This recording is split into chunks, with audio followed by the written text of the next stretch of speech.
పూలో పువ్వునై నీ పూజ చేశాను, నీరునై నీ అడుగు పాదాలు కడిగాను. ఒక్క పొద్దులు ఉంటూ ముడుపు చెల్లించాను, దిక్కు నువ్వని మొక్కి ధీమాగా ఉన్నాను.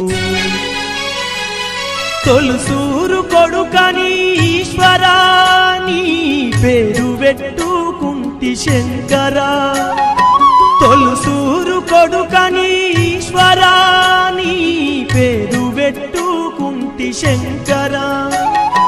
అందుకే వేశావయి శిక్షను, నా కొడుకుపై నక్సలైటని మచ్చను. రాతి బొమ్మల్లోన కొలువైన శివుడా, రక్తబంధము విలువ నీకు తెలియదురా. నుదుటి